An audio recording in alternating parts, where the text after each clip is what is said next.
السلام عليكم ورحمة الله وبركاته.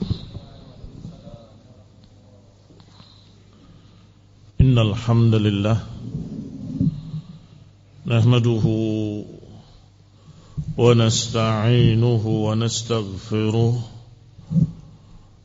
ونعوذ بالله من شرور أنفسنا ومن سيئات أعمالنا. من يهده الله فلا مضل له ومن يضلل فلا هادي له. وأشهد أن لا إله إلا الله وحده لا شريك له. وأشهد أن محمدا عبده ورسوله صلى الله عليه وعلى آله وأصحابه والتابعين وتابع التابعين ومن تبعهم بإحسان إلى يوم الدين. يا أيها الذين آمنوا اتقوا الله حق تقاته ولا تموتن إلا وأنتم مسلمون. يا أيها الناس اتقوا ربكم الذي خلقكم من نفس واحدة وخلق منها زوجها وبث منهما رجالا كثيرا ونساء. واتقوا الله الذي تساءلون به والأرحام إن الله كان عليكم رقيبا. يا أيها الذين آمنوا اتقوا الله وقولوا قولا سديدا يصلح لكم أعمالكم ويغفر لكم ذنوبكم ومن يطع الله ورسوله فقد فاز فوزا عظيما. أما بعد فإن خير الحديث كتاب الله وخير الهدي هدي محمد صلى الله عليه وعلى آله وسلم وشر الأمور محدثاتها فإن كل محدثة بدعة وكل بدعة ضلالة وكل ضلالة في النار. Ikhwani fid din, a'azzakumullah, kaum muslimin rahimani wa rahimakumullah. Kita lanjutkan pembahasan kita tentang manhaj salaf di antara aliran-aliran sempalan. Sudah kita singgung di awal tentang kebenaran yang terwujud dalam bentuk qaul Allah dan qaul Rasul, yang dipahami dengan benar oleh generasi pertama umat ini, yaitu para salafus saleh. Dan kemudian mereka-mereka yang lepas dari pemahaman para sahabat mulai menyimpang, nyempal dari jalan yang lurus. Pertama sudah kita singgung, yaitu kaum Khawarij yang memberontak dan membunuh Utsman bin Affan radhiyallahu taala anhu. Dan itu barakallahu fikum tidak berhenti fitnah mereka. Fitnah mereka berlanjut dengan fitnah-fitnah berikutnya karena satu pemikiran yang sesat. Satu pemikiran yang menyelisihi pemikiran salaf, menyelisihi pemahaman para sahabat ridwanullah alaihim ajma'in. Ikhwan ibn a'azakumullah, semua para sahabat muhajirin dan ansar yang masih hidup ketika itu menasehati dengan nasihat yang sama. Tetaplah bersama penguasa kalian, tetaplah bersama khalifah kalian, pimpinan kalian. Tapi mereka merasa lebih pintar, merasa lebih hebat dalam pemahaman agama. Akhirnya mereka memisahkan diri dari al-jamaah. Padahal Nabi SAW menyatakan bahwa yang akan selamat dari 73 golongan adalah ma ana alaihi wa ashabi, aku dan para sahabatku. Yang akan selamat dari sekian banyak perpecahan aliran-aliran, yang akan selamat adalah yang seperti aku dan para sahabatku. Ini sangat jelas hadisnya. Ikhwan fillah azakumullah. Mereka berkumpul, berkonsolidasi di satu daerah yang namanya Harura. Sehingga kalau kalian mendengar aliran Haruriyah, maka sesungguhnya itu Khawarij juga. Tetapi dinisbatkan kepada tempat di mana mereka berkumpul, berkonsolidasi, membentuk pasukan di daerah Harura, sehingga dikatakan dengan Haruriyah. Ibnu Abbas radhiyallahu taala anhu, setelah Ali bin Abi Thalib dibaiat menjadi khalifah menggantikan Utsman bin Affan yang terbunuh, Ali bin Abi Thalib menyatakan, wahai anak paman Rasulullah, datangi mereka, nasihati mereka. Lihat betapa bijaknya khalifah, tidak langsung diperangi, dinasihati. Datanglah Abdullah bin Abbas ke perkampungan mereka dengan pakaian yang bagus dipersiapkan, sehingga mereka menyambutnya dan berkata, ahlan wa sahlan wahai anak paman Rasulullah, adakah engkau datang kepada kami dengan pakaian yang seperti itu? Aku ingin berbicara dengan kalian. Mereka pun berkumpul ingin mendengarkan ucapan Ibnu Abbas. Setelah beliau membuka dengan pujian kepada Allah dan menyanjungnya, qala amma ba'du. Pertanyaan pertama, hal ahadun minkum sahiba Rasulullah SAW? Rasulullah SAW. Pertanyaan pertama, apakah di tengah kalian ada yang pernah bertemu dengan Rasulullah SAW, bersahabat dengannya? Mereka terdiam karena memang tidak ada. Maka kata Ibnu Abbas, jitu min indi ashabi Rasulillah, aku datang dari para sahabat Rasulullah yang mereka bersama Nabi tahu turunnya ayat, tahu sebab turunnya ayat, tahu apa kata Nabi tentang ayat itu, sehingga mereka lebih paham tentang Al-Quran daripada kalian. Lihat, azakumullah. Ditanamkan oleh Ibnu Abbas prinsip dasar salafiyah, prinsip dasar pemahaman salaf. Apakah di antara kalian ada sahabat Nabi yang pernah bertemu dengan Nabi? Tidak ada, kata mereka. Kalau begitu, dengarkan. Aku diutus oleh orang-orang yang bersahabat dengan Nabi, tahu kapan turunnya ayat, di mana turunnya ayat, dan apa sebab turunnya ayat, asbabun nuzulnya ayat tadi, dan tahu apa kata Nabi tentang ayat tersebut, sehingga kami lebih paham daripada kalian. Sesungguhnya Allah Subhanahu wa ta'ala menyatakan bahwasanya wa man lam yahkum bima anzalallah faulaika humul kafirun, ay kufrun duna kufrin. Faulaika humul fasiqun, fisqun duna fisqin. Faulaika humul zalimun, zulmun duna zulmin.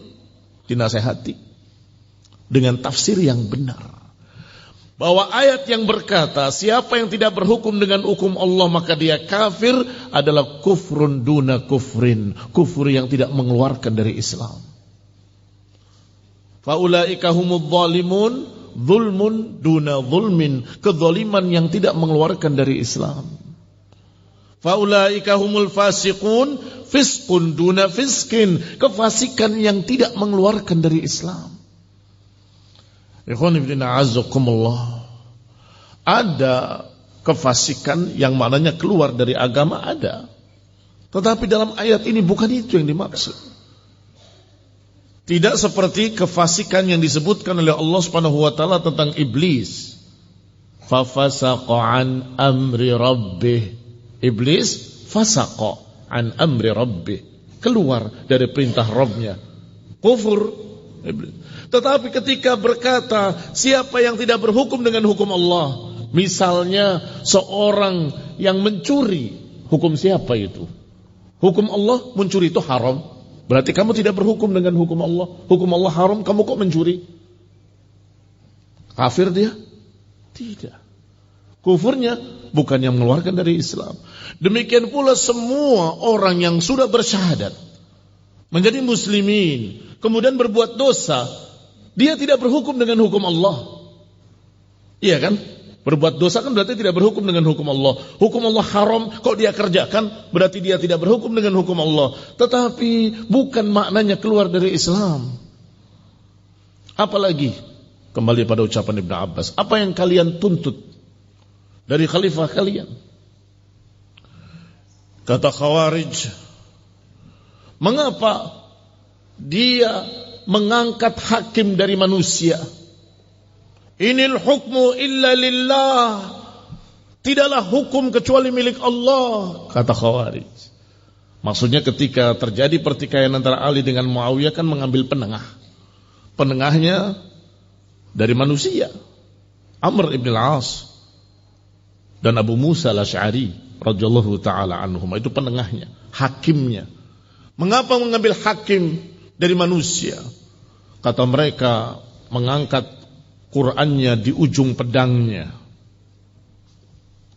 Begini. Diangkat tinggi-tinggi.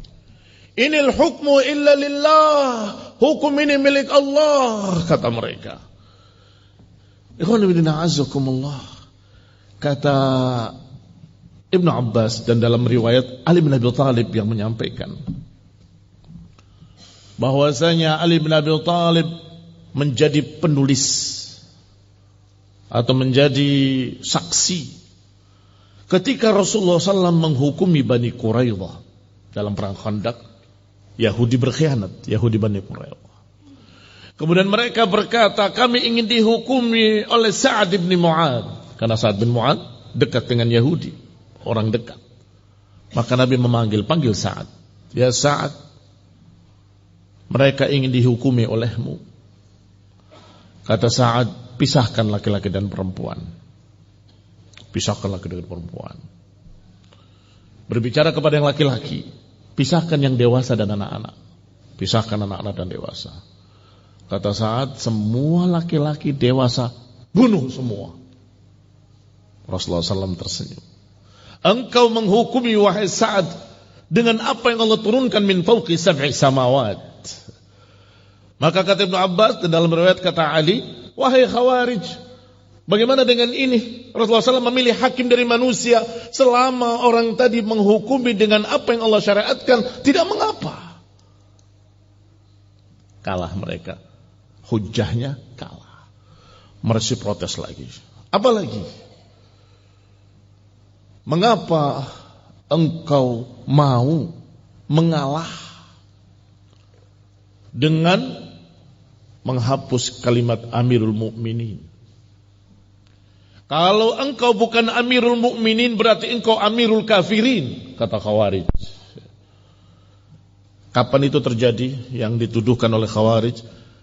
Ketika terjadi pertikaian Muawiyah dengan Ali.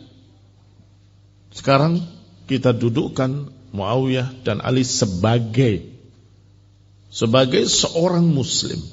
Tidak ada gelar Amirul Mukminin, enggak ada gelar khalifah, hapus semua. Itu protes mereka. Tidak bisa. Kalau sudah jadi amir, sudah. Enggak bisa dicabut kembali. Apakah menjadi Amirul Kafirin? Disampaikan ucapan Ali bin Abi Thalib bahwa Ali bin Abi Thalib menjadi penulis dalam Hudaybiyah. Perjanjian Hudaybiyah. Pernah dengar kisahnya? Di sana terjadi perjanjian, ditulis perjanjian tadi antara Rasulullah SAW dengan Tufail bin Amr. Ini perjanjian antara Muhammad Rasulullah dan Tufail bin Amr. Tufail protes. Kalau engkau Rasulullah, untuk apa perjanjian ini? Kami belum mengakui dia Rasul. Hapus kalimat Rasulullah. Kata Ali bin Abi Thalib, waktu itu aku tidak mau menghapusnya. Wallahi demi Allah, aku gak akan menghapus kalimat ini. Rasulullah sendiri yang berkata, mana tulisannya? Ini, mana penghapusnya? Dihapus oleh Rasulullah SAW. Antara Muhammad ibn Abdullah dan Tufail ibn Amr. Wahai Khawarij, apakah dengan dihapusnya kalimat Rasulullah berarti Rasul bukan Rasul lagi? Diam lagi mereka, bungkam. Semua dijawab dengan hujjah, dengan dalil. Mereka berkata lagi, mengapa kalian memerangi tetapi tidak merampas pampasan perangnya? Kata mereka, mengapa kalian memerangi tetapi tidak merampas pampasan perangnya dan menawan tawanan-tawanannya? Maksudnya ketika terjadi peperangan Siffin, fitnah antara sahabat yang pro Ali dengan sahabat yang pro Muawiyah radhiyallahu taala anhuma, semoga Allah meridai keduanya. Mengapa kalian tidak merampas pampasan perangnya? Dijawab, apakah kalian mau menawan, menjadikan tawanan istri-istri Rasulullah SAW? Diam mereka semua, bungkam lagi. Bahwasanya memerangi mereka bukan sebagai kufar, memerangi mereka karena perintah Allah Subhanahu wa taala, wa in ta'ifatani minal mu'minina qatatalu faslihu bainahuma fa in baghat ihdahuma 'ala al-ukhra faqatilul lati tabghi hatta tafi'a ila amrillah. Ayat Allah dalam surat Al-Hujurat menyebutkan kalau ada dua kelompok minal mu'minin. Perhatikan ayatnya, wa in ta'ifatani minal mu'minin, dua golongan dari kalangan mukminin. Allah sebutkan dua orang beriman, dua kelompok orang beriman. Artinya bisa saja terjadi peperangan antara dua kelompok yang sama-sama beriman. Bisa jadi karena kesalahpahaman misalnya.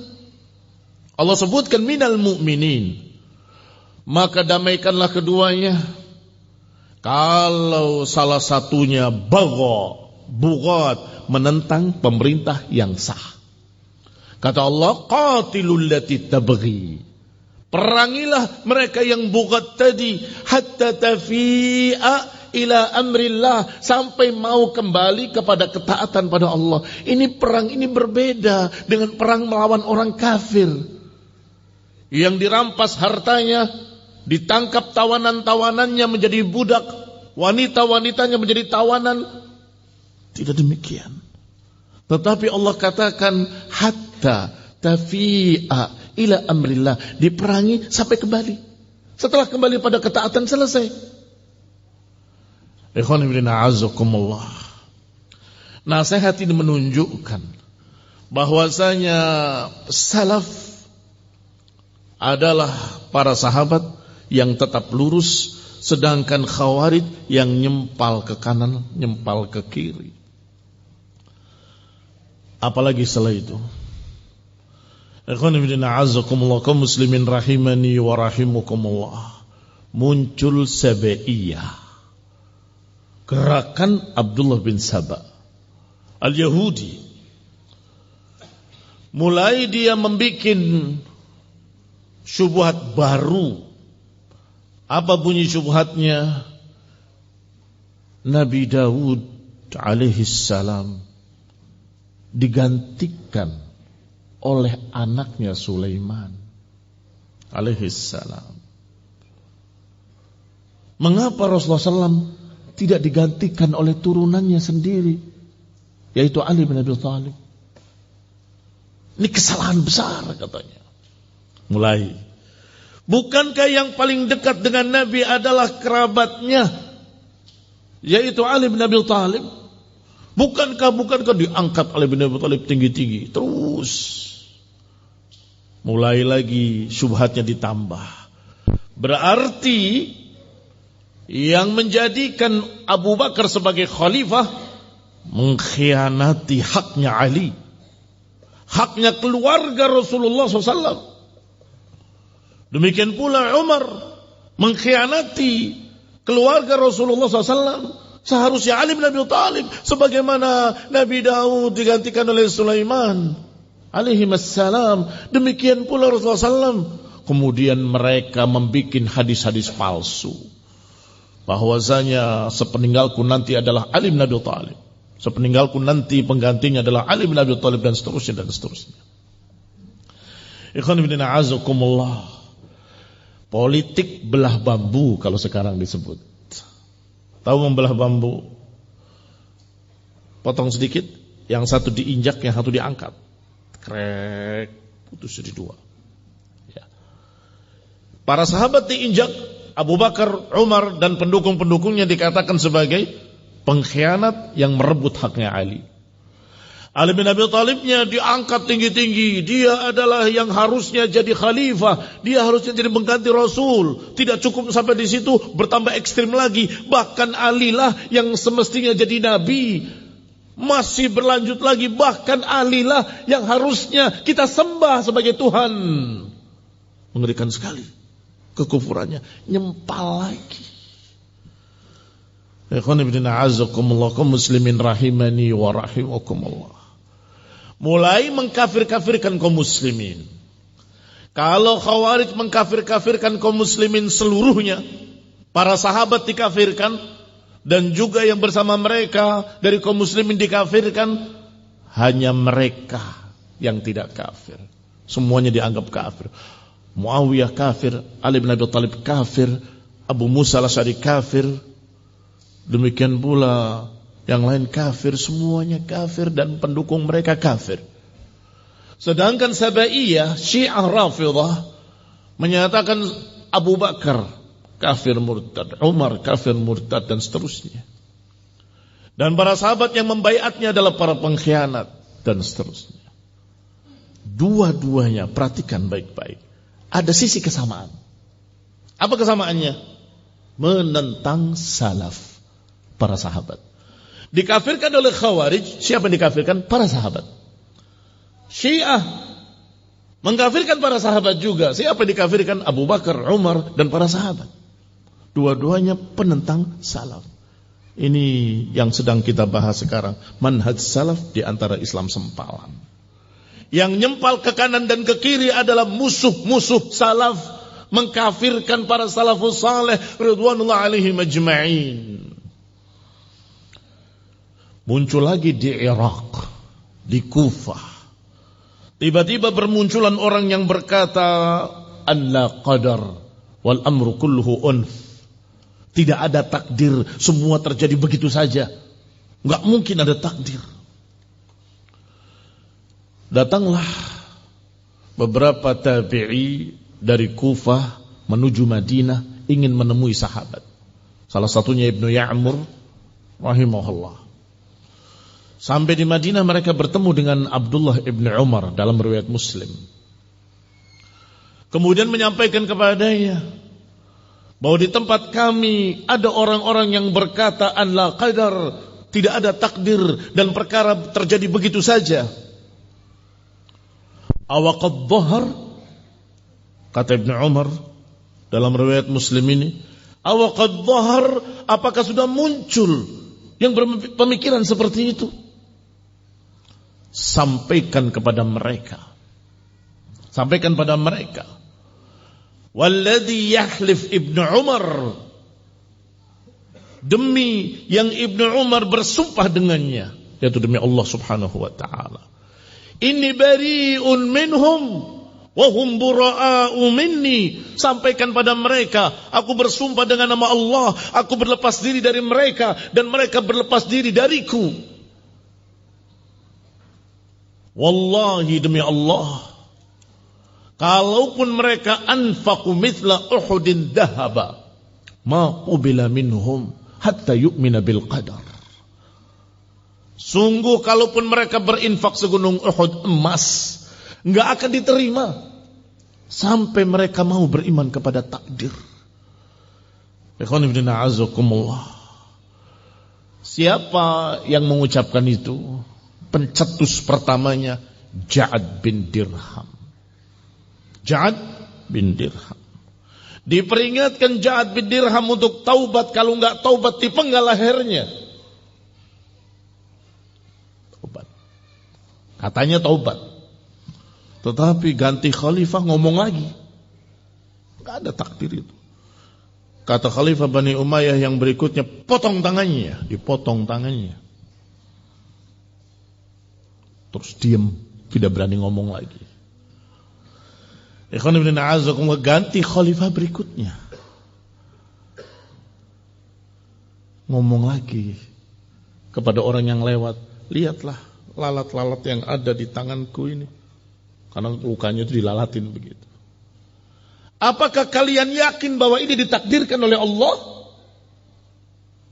Kalau ini ditakdirkan oleh Allah, betapa zalimnya, katanya. Astagfirullah, menganggap Allah zalim. Sampaikan pada khalifah. Maka saat itu juga ketika datang waktu Idul Adha, setelah ditangkap ini orang, setelah khutbah Id, dia berkata, "Dhahu dhahayakum fa inni mudahhin bi Ja'ad bin Dirham." Silakan sembelih sembelihan-sembelihan kalian. Aku akan menyembelih Ja'ad bin Dirham. Karena dia tidak beriman kepada takdir dan mengatakan Allah tidak mengambil Ibrahim sebagai khalilnya. Padahal Al-Quran menyebutkan wattakhadallahu Ibrahim khalila. Turun dari mimbar disembelih Ja'ad bin Dirham. Ikhwan fillah a'azzakumullah, kaum muslimin rahimani wa rahimakumullah. Apakah setelah dia terbunuh sebagai murtad tidak ada lagi orang-orang yang berkata seperti itu? Ada. Setiap kesesatan ada pengikutnya. Muncul Qadariyah. Qadariyah ini tidak beriman pada takdir, dibantah oleh kelompok lain secara ekstrim pula. Kamu salah, kalian sesat. Kita semua ditakdirkan oleh Allah, sehingga yang baik itu menjalankan takdir, yang jelek juga menjalankan takdir, yang berbuat taat menjalankan takdir, yang berbuat maksiat juga menjalankan takdir. Maka jangan dicerca orang yang berbuat jelek, nggak perlu dipuji orang yang berbuat baik, semuanya takdir Allah. Muncul aliran lagi. Itu bukan pemahaman salaf. Dibantah oleh Ibnu Mas'ud, dibantah oleh sekian para sahabat. Ikhwan ibn a'azzakumullah, kaum muslimin rahimani wa rahimakumullah. Jabriyah dengan Qadariyah, yang menolak takdir dan yang menolak ikhtiar. Sebab tadi yang Jabriyah mengatakan kita ditakdirkan itu sudah benar, tetapi salahnya di mana? Tidak perlu lagi syariat. Semua orang berbuat baik ataupun berbuat jelek menjalankan takdir, nggak ada yang salah katanya. Berarti syariat tidak bermanfaat. Sehingga pimpinan mereka ketika mendapati istrinya berzina dengan budaknya, marah-marah, hampir mau mencambuk budaknya. Tiba-tiba istrinya berkata, "Sabar wahai suamiku, apa kau lupa madhabmu? Atau kau sudah rujuk kepada pendapatnya Ibnu Mas'ud dan Ibnu Umar?" Yang disebut sahabat. Apakah engkau sudah rujuk kembali kepada pemahaman sahabat? Baru dia sadar, katanya sadar dalam tanda petik, sadar madhab sesatnya. Oh iya, maafkan aku wahai istriku, engkau tidak mungkin bisa menentang takdir, engkau tidak salah. Wahai budakku, engkau juga tidak mungkin bisa melawan takdir, engkau tidak salah. Aku bebaskan engkau, bahkan aku merdekakan engkau wahai budakku, dan aku maafkan engkau wahai istriku. Majnun. Orang jelas-jelas berzina di depan matanya, dikatakan dia tidak bisa melawan takdir. Ikhwan fillah a'azzakumullah. Dua aliran ini menentang salaf, menentang para sahabat. Lihat kata-katanya tadi, apakah kau kembali kepada pemahaman Abdullah ibn Umar dan Abdullah ibn Mas'ud? Yang disebut dua sahabat, dua tokoh yang banyak menentang ahlul bid'ah, Qadariyah dan Jabriyah. Masih di masa-masa tabi'in, Al-Hasan Al-Basri rahimahullah, sebagaimana biasanya mengajarkan ilmu, berbicara tentang iman, sampai pada masalah al-imanu yazidu wa yanqus. Iman itu bertambah dan berkurang.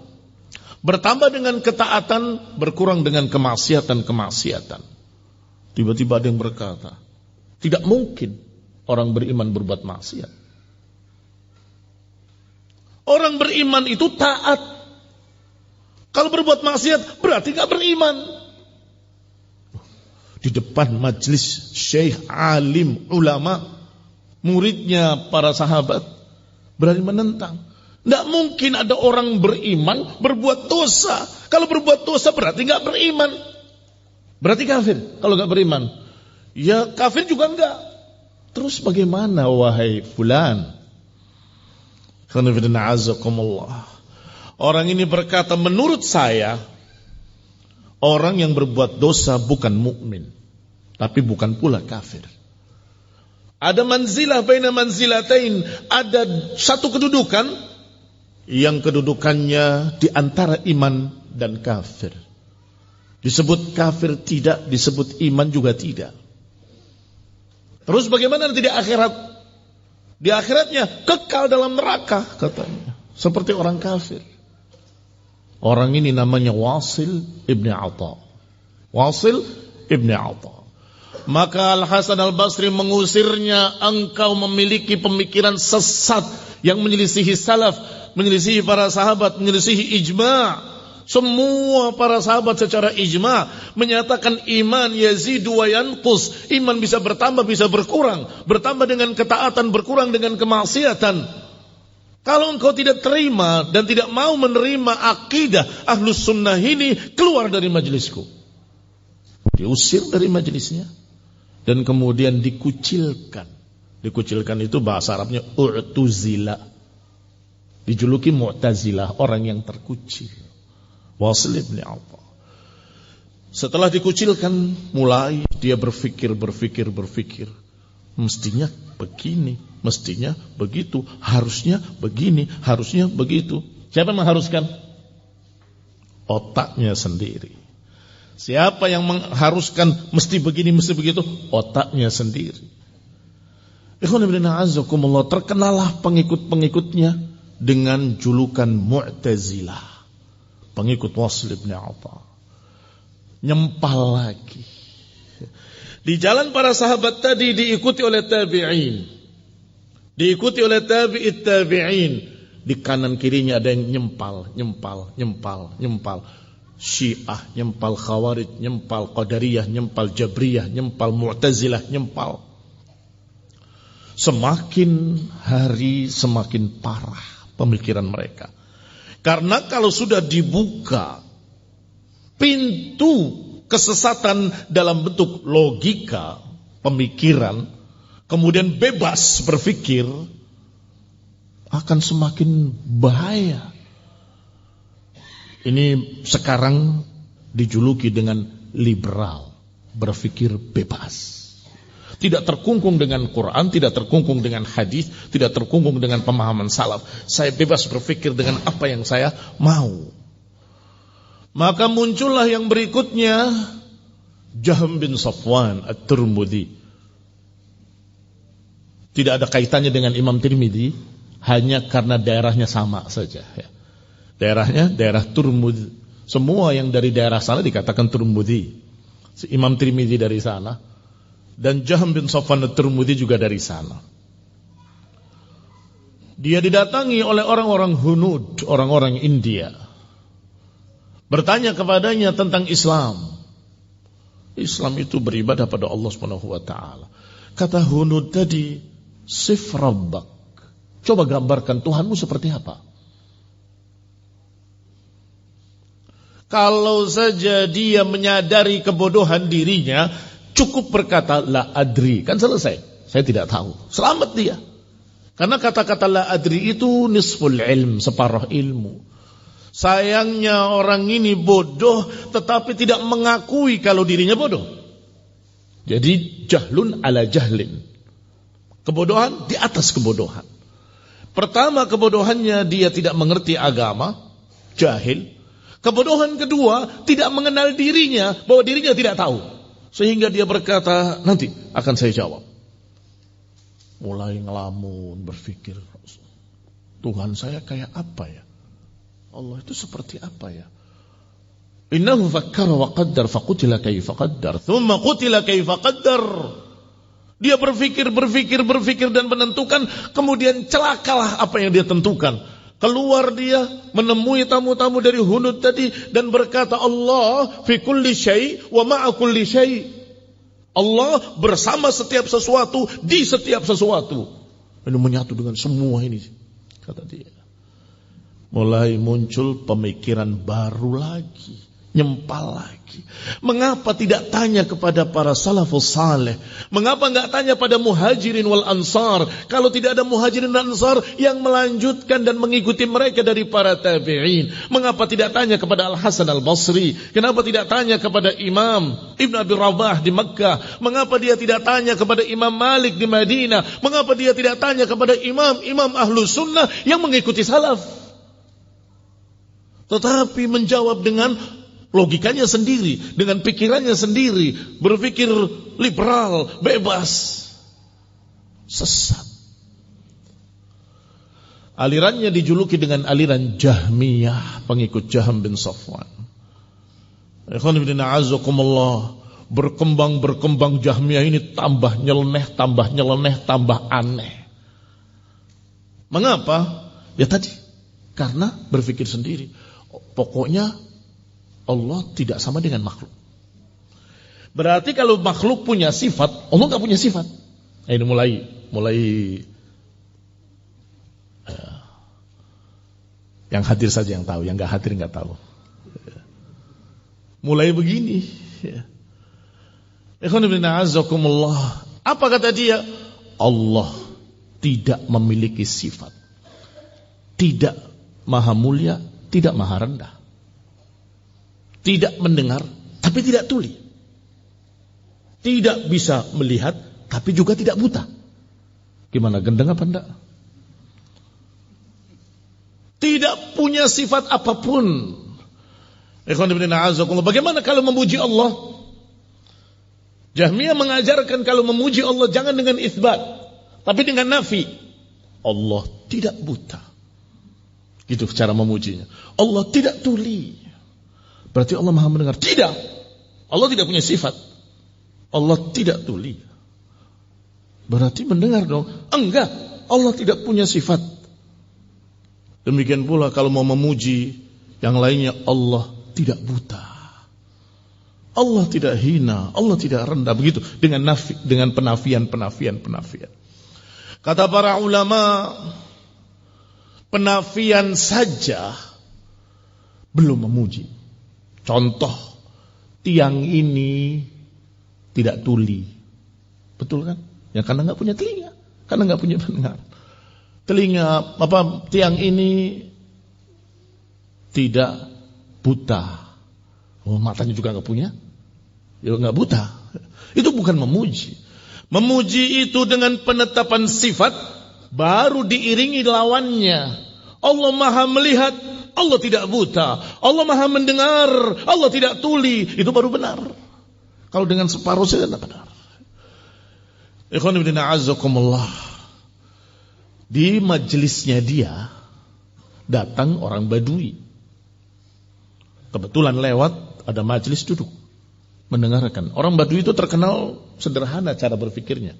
Orang kampung, orang-orang penggembala unta, kambing. Tiba-tiba berbicara bahwa Allah dikatakan dengan nama maha besar, tapi enggak punya kebesaran. Allah disebut dengan nama maha mulia, tapi tidak punya kemuliaan. Allah disebut dengan Sami', maha mendengar, tapi enggak punya pendengaran. Bengong ini orang Badui. Langsung berdiri mengucapkan syair. Orang Arabi, orang Badui, bodoh dari sekian masalah, tapi untuk masalah bahasa, ahli. Syair itu enggak perlu direncanakan, keluar sendiri di mulutnya. Laqad junna Jahmun id yusammi ilahahu. Sungguh telah gila Jahm ketika dia berkata tentang Tuhannya, maha tinggi tanpa ketinggian, maha melihat tanpa penglihatan. Sungguh ya Jahm, kalau bapakmu saya katakan dia alim tapi gak punya ilmu, dia mulia tapi gak punya kemuliaan, dia begini, apakah aku mencerca bapakmu atau memujinya? itu separuh lebih hadirin bubar bersama beliau ini. Iya ya, gila nih orang, bubar. Sampai kata para ulama, kata para masyayikh ketika menceritakan kisah ini, sungguh orang Badui saja bisa membantah Jaham bin Safwan dan bisa menyelamatkan sekian orang dari fitnahnya Jaham bin Safwan. Ikhwan fillah a'azzakumullah kaum muslimin rahimani wa rahimakumullah. Bagaimana salaf? Bagaimana para sahabat dengan para tabi'in dan pengikut-pengikutnya dari tabi'it tabi'in? Mereka beriman bahwa Allah memiliki sifat-sifat dan sifat-sifat Allah tidak sama dengan sifat makhluk. Udah kan dipaham? Allah Maha tinggi, tidak seperti makhluknya. Allah Maha melihat, tidak seperti penglihatan makhluknya. Allah Maha mendengar, tidak seperti pendengaran makhluknya. Pendengaran makhluknya terbatas, Allah Maha mendengar.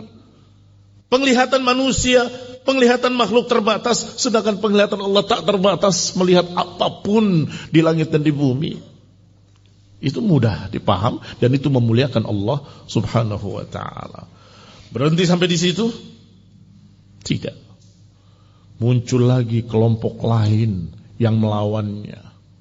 Tidak perlu kalian memakai akalmu, pikiranmu. Tidak usah. Pakailah perasaan hati yang paling dalam, katanya. Mulai beragama dengan ngelamun.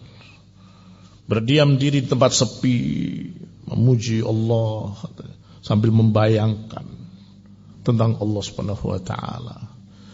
Ikhwan fillah a'azzakumullah, mulai berkembang, akhirnya mereka membuat riyadhah. Riyadhah kalau sekarang diterjemahkan olahraga, tapi maksudnya latihan. Saya akan berlatih mengucapkan dalam satu nafas 70.000 kali la ilaha illallah.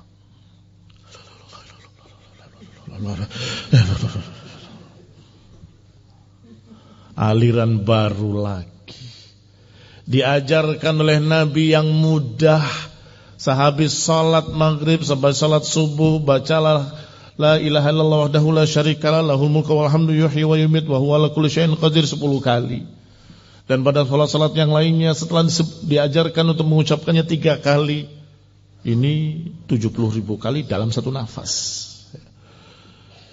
Menurut perasaan saya, kalau kita mengatakan la ilaha, tidak ada ilah, kita harus dengan perasaan membuang semua itu. Dan membuang itu ke kiri, yang jelek-jelek itu. Jadi harus mengatakan dengan la ilaha, buang ke kiri. Illallah, mantapkan dalam hati. Kamu tundukkan sampai kamu resapi dalam hati. La illallah, la illallah. Dari mana? Dari perasaannya, bukan dari otaknya. Kalau yang tadi berpikir bebas, yang ini mengikuti perasaannya sendiri. Muncullah aliran-aliran sufi yang berbagai macam bentuk-bentuk, cara-cara riyadhahnya, dzikirnya. Ikhwan fillah a'azzakumullah, nyempal lagi. Mengapa tidak ngikut saja?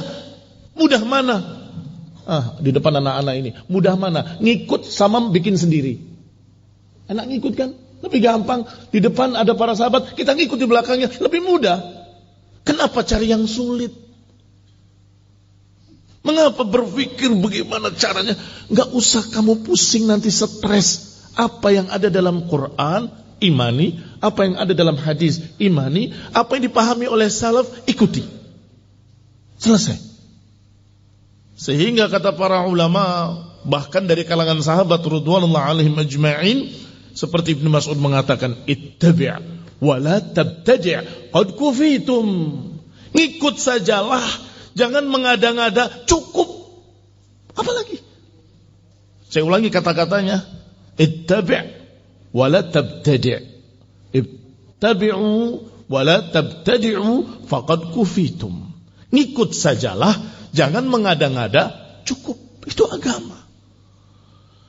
Ikhwan fillah a'azzakumullah, kaum muslimin rahimani wa rahimakumullah. Ada yang suka bertanya, Ustaz, Kelihatannya antum kalau bicara firqah-firqah selalu masa lalu. Kok masa sekarang gak disebut? Barakallahu fikum. Yang masa lalu itu sampai hari ini masih ada. Hanya namanya saja kadang berubah, kadang berganti, kadang berbeda. Intinya sama. Sehingga kalau kita sudah memahami Islam-Islam sempalan tadi, yang sudah dibantah oleh para ulama, sudah didudukkan kesesatan mereka, dibuktikan kesesatannya dengan dalil-dalil, maka kita akan bisa menjawab semua kelompok-kelompok sempalan yang muncul hari ini. Karena rata-rata hanya perkembangan metamorfosa dari yang dulu. Syiah masih ada sekarang? Masih. Khawarij masih. Tadi Mu'tazilah sekarang lebih dikenal dengan liberal. Jaringan Islam liberal. Kita disuruh untuk menggunakan akal kita, disuruh. Jangan seperti sufi. Tetapi di dalam bingkai qala Allah wa qala Rasul dengan pemahaman salaf. Jangan lepas dari itu. Allah mengatakan dalam Al-Quran berkali-kali, afala ta'qilun, tidakkah kalian mau berfikir? Inna fi dzalika la'ibratan liulil albab. Ini adalah pelajaran bagi orang yang memiliki pemikiran, memiliki akal. Disuruh untuk menggunakan akal. Maka akal kita yang sehat, akal kita yang jernih akan berkata bahwa sumber air yang di dekat mata air pasti lebih jernih. Siapa itu? Ya para sahabat. Ridwanullah alaihim ajma'in. Akal kita. Kalau sudah jauh dari mata airnya, sudah bercampur dengan sekian banyak perkara. Sudah mulai keruh. Tetapi barakallahu fikum, para sahabat langsung mendapatkan dari Nabi ghaddan thariya. Ghaddan thariya itu fresh, masih segar, masih murni dari mulut yang mulia, mulut Rasulullah SAW. Sehingga mereka adalah generasi terbaik, generasi utama.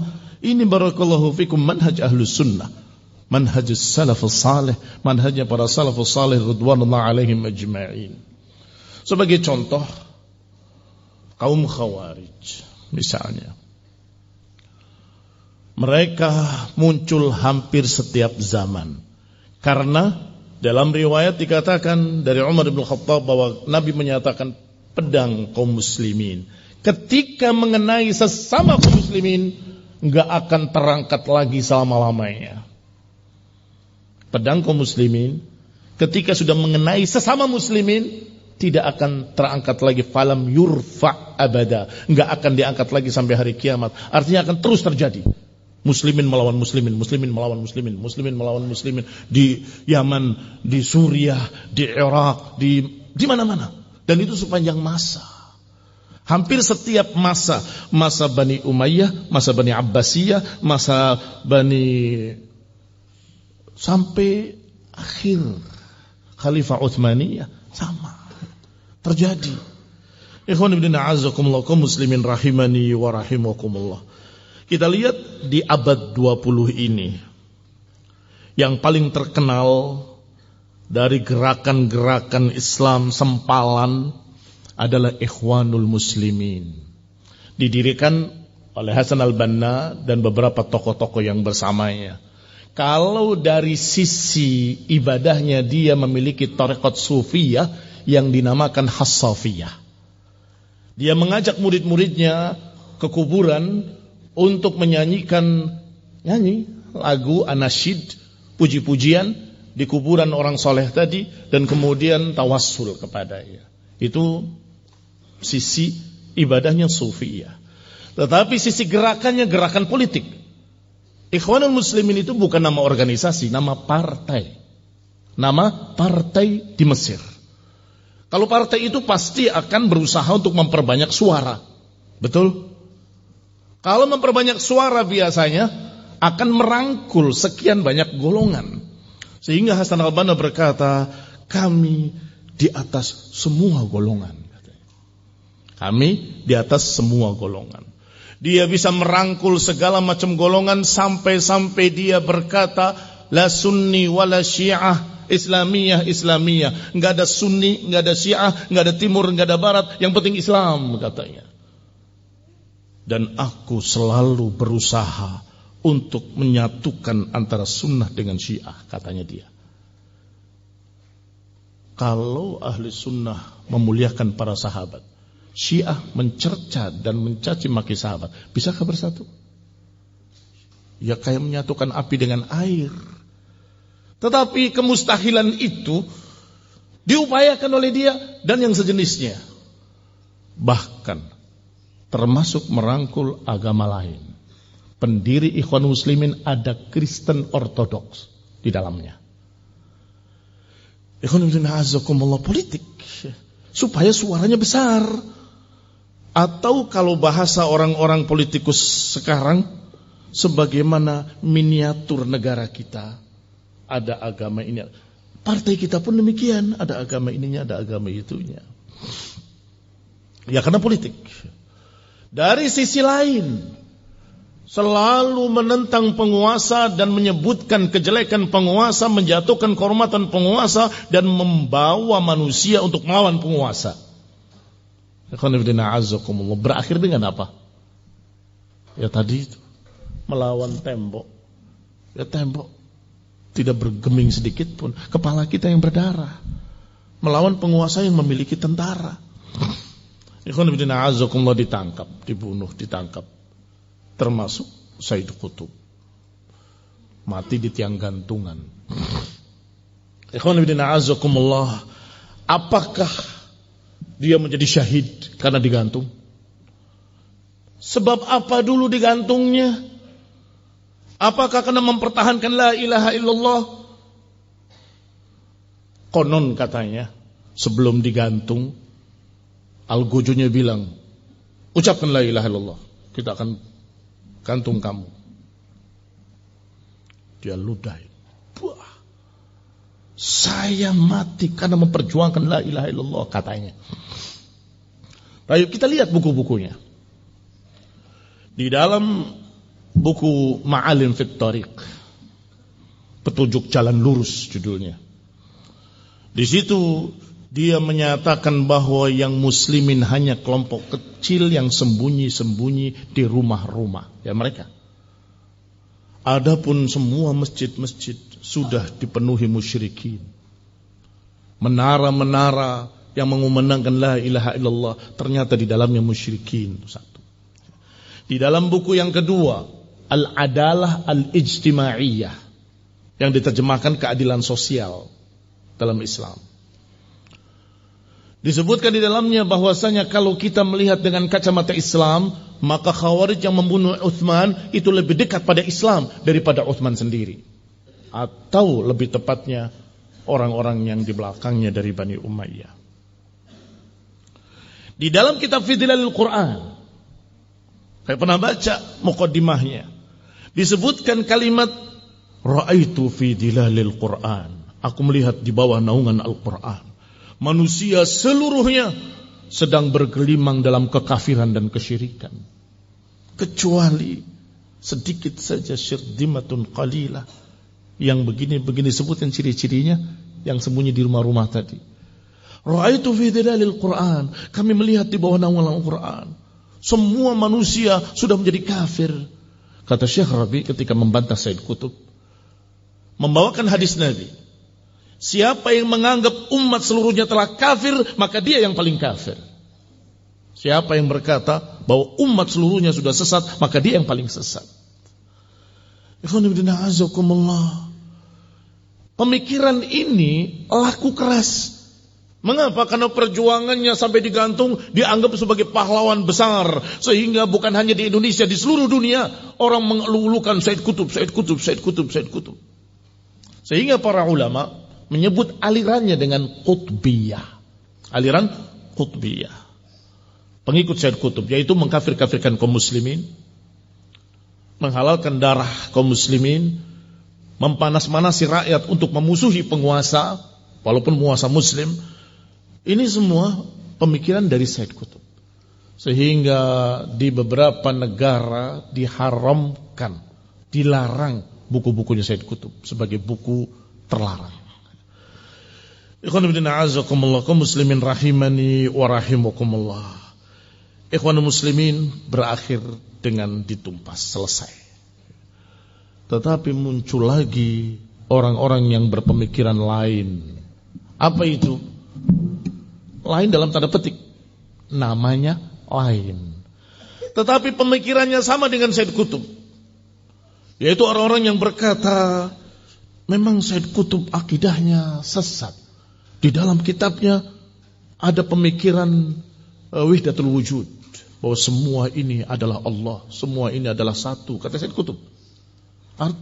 Kita maklumi. Kenapa kita maklumi? Dia itu sungguhnya bukan orang berilmu sama sekali. Dia kuliahnya di barat, itu pun bukan kuliah agama, kuliah hukum dengan dasi karpeta, kupu-kupu. Betul-betul sama sekali tidak mengerti agama. Begitu ikhwan muslimin melawan penguasa, dia balik simpati. Baru bergerak masuk penjara. Setelah masuk penjara, nulis kitab. Dari mana ilmunya? Sehingga kalau dia begini dan begitu, pemikirannya banyak yang salah, ya karena bodoh. Sehingga barakallahu fikum, jangan kita ikuti orang-orang yang ternyata nggak punya ilmu, kan begitu. Mulai ada yang sadar. Kita luruskan akidah kita dengan akidah salaf. Tetapi gerakannya tidak mengapa, pakai gerakannya Said Qutb dan Hasan al-Banna. Ini aliran oplosan, aliran sururiyah. Akidahnya salaf, gerakannya ikhwanul muslimin. Ditulislah oleh Abdurrahman Abdul Khaliq buku Harokah Dakwah Salafiyah. Harokah, pergerakan dakwah salaf. Akidahnya salaf, tapi harokahnya bisalah kita seperti mereka, organisasinya rapi. Mulai berkembang lagi sampai berkata dengan kalimatnya yang sangat terkenal di kalangan mereka ini, kita mengikuti akidah salaf, gerakannya ikhwanul muslimin, akhlaknya sufi. Akhlaknya saja yang diambil, kesesatannya jangan. Akhlaknya akhlak sufi, kata dia. Dan kemudian semangat jihadnya, semangatnya khawarij. Apa-apaan. Kalimat itu terdengar di awal kayaknya bijak sekali. Kita ambil kebaikan-kebaikan semua pihak. Ternyata di sisi lain sangat jahat kepada salaf. Lihat dari yang awal tadi semuanya musuh salaf, kan? Mengkafirkan salaf, memusuhi salaf, mengkafirkan salaf, memusuhi salaf. Ini juga sama. Dari bahasa tadi, ya akhi, duduk. Sebab ini berkait dengan seseorang yang kayaknya sekarang di Kalimantan. Dan saya nggak tahu sejarah akhirnya kayak apa. Namanya Ainur Ridha. Mengucapkan kalimat itu. Duduk. Kamu mengatakan akidah dari salaf, kemudian harokat dari gerakan dari orang muslimin, akhlak dari sufi dan sebagainya. Kamu kira para salafus soleh hanya akidahnya yang bagus, akhlaknya jelek? Emang kamu anggap salaf itu tidak memiliki gerakan jihad? Emang kamu anggap mereka tidak memiliki akhlak yang lurus, akhlaknya bejat begitu, sehingga kamu ambil dari selain salaf? Iya, kamu sudah sebarkan ke sana kemari. Jadi kalimat itu barakallahu fikum sesungguhnya kalimat politis. Supaya apa? Supaya bisa merangkul semua golongan. Ikhwanul muslimin lagi dong. Iya. Ganti nama saja. Karena tokohnya namanya Muhammad Surur, dikenal dengan Sururiyah. Kalau Salman Audah, ya dikenal dengan Audawiyah, kan begitu. Barakallahu fikum. Muhammad Surur Naif Zainal Abidin tinggalnya di Inggris. Tetapi kalimat-kalimatnya selalu mencerca Saudi. Saudi, zalim Saudi, tidak adil Saudi, begini dan begitu. Loh, kamu tinggalnya di Inggris? Kamu anggap Inggris lebih baik daripada Saudi? Bikin majalah. Pertama, majalah As-Sunnah. Judulnya As-Sunnah. Bicara tentang akidah salaf. Ya, sesuai dengan manhajnya tadi, akidahnya salaf. Ditunjukkan kepada masyayikh, Syekh, kita punya majalah begini. Oh, bagus. Rekomendasi. Setelah dapat rekomendasi, mulai bicara tentang harokah. Mulai bicara tentang, sampai bicara tentang Saudi. Bahwasanya tagut di alam ini, yang paling besarnya adalah George Bush. Waktu itu, Presiden Amerika George Bush. Dan sebentar lagi Clinton. Dia bisa menebak sebentar lagi akan ganti Clinton. Dan betul memang ganti Clinton. Ini togut tertingginya. Di bawahnya ada jajaran-jajaran para raja-raja Arab. Yang kalau hajinya ke Gedung Putih. Kalau berkurban dikirimnya ke Gedung Putih. Siapa raja-raja Arab? Mau mengarah ke Saudi. Di bawahnya raja-raja Arab ada tingkat ketiga. Orang-orang yang hanya memberikan dalil pada rajanya. Kalau rajanya bermusuhan dengan Irak, maka yang di bawahnya ini ngasih dalil. Ini dalilnya, ini dalilnya, dalilnya. Kalau bermusuhan dengan Iran, maka nanti yang di bawahnya ini ngasih dalilnya, dalil tentang Syiah dan seterusnya, dan seterusnya. Maka ini orang-orang ini, berarti para ulama kan, adalah abidul abid. Dia budak dari tauhid, budak dari tauhid yang berikutnya, yang paling tingginya. Astagfirullah, habis semua para ulama dianggap sebagai budaknya raja. Rajanya budaknya Clinton. Ikhwan fillah azakumullah, para ulama membantah mereka dan bukunya ditahdzir majalah As-Sunnah sudah ini tidak terpakai di kalangan kaum muslimin. Muncul majalah baru namanya Al-Bayan. Disebarkan 2 majalah ini oleh Yayasan As-Suffah di Jakarta. Barakallahu fiikum. Sehingga salafiyin di sana kalau berkata kepada mereka, lakumul bayan was sunnah walanal kitab was sunnah. Kalian hanya punya Al-Bayan dan As-Sunnah, sedangkan kami punya Al-Quran was sunnah. Karena mereka dalilnya selalu Al-Bayan, As-Sunnah, Al-Bayan, As-Sunnah. 2 majalah mereka yang mereka terbitkan. Ikhwan fillah azakumullah. Apakah kemudian selesai? Berhenti sampai di situ?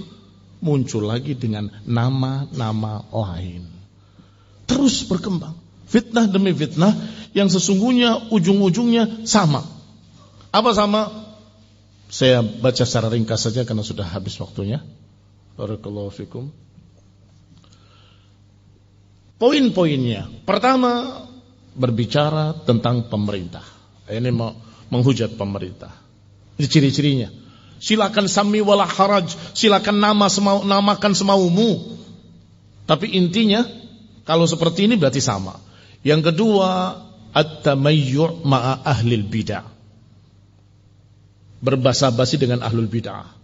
Mereka juga punya kelebihan, mereka juga punya jasa, mereka juga kita ambil dari sana kelebihannya, kita ambil dari situ kelebihannya. Ini yang kedua. Yang ketiga, al-ihtimam bis-siyasah, lebih mementingkan politik daripada talabul ilmi. Lebih mementingkan politik daripada talabul ilmi. Ini yang ketiga. Sehingga pembicaraannya selalu presiden naik, presiden turun, si fulan dipecat, si fulan diangkat dan seterusnya. Berkait dengan itu, yang keempat, mereka mengeluh-elukan satu fikih baru, yaitu fiqhul waqi'. Fiqhul waqi' itu wawasan politik.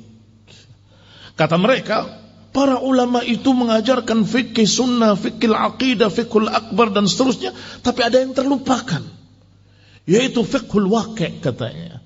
Fikih tentang situasi dan kondisi yang ada di dunia ini. Ikhwan fillah azakumullah. Kalau fiqh sunnah ada ulama yang ahli di bidangnya, fiqh tafsir ada ulama mufassir yang ahli di bidangnya, fiqh aqidah ada ulama yang faqih di bidangnya. Sekarang kami tanya, fiqh waqi' siapa ahlinya? Fikih tentang situasi dan kondisi. Ahlinya siapa? Ulamanya? Ya wartawan. Sahih?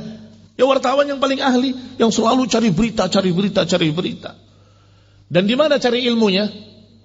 Ya duduk di depan TV, dengarkan berita dunia. Atau kalau sekarang internet, scroll internet, lihat ini dunia politik sana, politik sini dan seterusnya. Dan mereka lah yang paling mudah terbawa oleh isu-isu yang memang dibuat oleh haula yang di luar Islam. Karena orang-orang yang di luar Islam kalau mau menyerang muslimin, dari isu-isu politik, diberitakan begini, diberitakan begitu, diberitakan begini. Yang termakan siapa? Yang tadi, yang sok ahli fikih waqi'. Adapun orang-orang yang di masjid talabul ilmi, saya nggak dengar, saya nggak tahu. Saya tahunya ilmu agama. Sesuai kita terima, nggak sesuai kita tolak. Kalau nama istilahnya Abdurrahman Abdul Khaliq Al-Asriyah, tapi karena lahjah beliau di Kuwait mengatakan Asriyah, Al-Asriyah katanya. Kita ada perkara yang penting yang kita lupakan, yaitu Al-Asriyah. Maksudnya Al-Asriyah adalah kekinian, harus tahu situasi dan kondisi masa sekarang. Yang keenam, mengangkat orang-orang yang merupakan bukan ulama dan menjatuhkan para ulama. Tetapi tentunya caranya halus. Bagaimana caranya? Kalau ahlul bid'ah disebut kelebihannya. Memang mereka ahlul bid'ah, memang mereka sesat, tapi mereka juga punya jasa, punya ini, punya itu. Kalau nggak ada mereka, nggak akan terjadi begini. Kalau nggak ada mereka, begitu. Kesannya kan biasanya di akhir. Kalau anak kecil ditanya, mau merah apa putih? Putih. Putih apa merah? Merah. Dilihat yang belakang kan. Dan itu keumuman manusia begitu. Ini mereka memang sesat, menyimpang. Tapi mereka punya kelebihan ini, kelebihan ini. Yang nempel yang mana? Yang belakangan. Mereka punya kelebihan ini, kelebihan itu. Sebaliknya para ulama akan dikatakan mereka memang para ulama. Masya Allah. Mereka itu seperti perpustakaan berjalan. Tapi sayang, cetakannya cetakan lama. Yang perlu direvisi. Sayang sekali. Ini yang pernah saya dengar, na'udzubillah. Di majelisnya atau di pondoknya, di masjidnya Syekh Ibnu Utsaimin ada maktabah. Saya baca di maktabah itu, di sebelah sana agak jauh 2 orang. Masih muridnya Syekh. Berbicara, ada Syekh Jaban. Ini Syekh ini penakut. Dia itu berbicara begini, padahal di sebelah masjidnya ada yang menjual majalah-majalah, dia nggak tahu. Tidak tahu situasi dan kondisi di sekitarnya. Lihat ikhwan fillah azakumullah. Jadi diangkat dulu kalau para ulama, dia punya ilmu, tapi sayang mereka nggak tahu fikih waqi', nggak tahu situasi dan kondisi. Bahkan di sebelah masjidnya ada begini-begini, dia nggak tahu. Dijatuhkan dengan itu. Yang ketujuh, biasanya mereka membuat kelompok disebut jamaah, ada imamnya dan dibaiat. Ini walaupun tidak seluruhnya, sebagiannya begitu. Bikin kelompok, ditunjuk imam, kemudian dibaiat, sumpah setia. Sehingga yang kedelapan berarti mereka memiliki dan membentuk negara dalam negara. Daulah fi daulah, negara dalam negara. Namanya sami wala haraj. Silahkan kalian namakan apapun, tetapi intinya itu, membuat negara dalam negara. Yang ke-9, irhab. Membuat teror-teror. Ini sudah kita sebutkan kemarin atau tadi malam, bahwa ada yang sampai situ, ada yang tidak. Ada yang qa'adah, ada yang hanya teorinya saja, tapi tidak terjun pada irhab. Ada yang benar-benar sampai kepada irhab. Membuat berbagai macam teror-teror. Kurang lebih itu yang ada pada mereka, sehingga kalian jangan tertipu dengan nama. Naktafi bihadzal qadar, barakallahu fiikum. Wa sallallahu ala Muhammadin wa ala alihi wa ashabihi wa sallama tasliman katsira. Subhanakallahumma bihamdik, asyhadu an la ilaha illa anta astaghfiruka wa atubu ilaik. Wassalamu alaikum warahmatullahi wabarakatuh.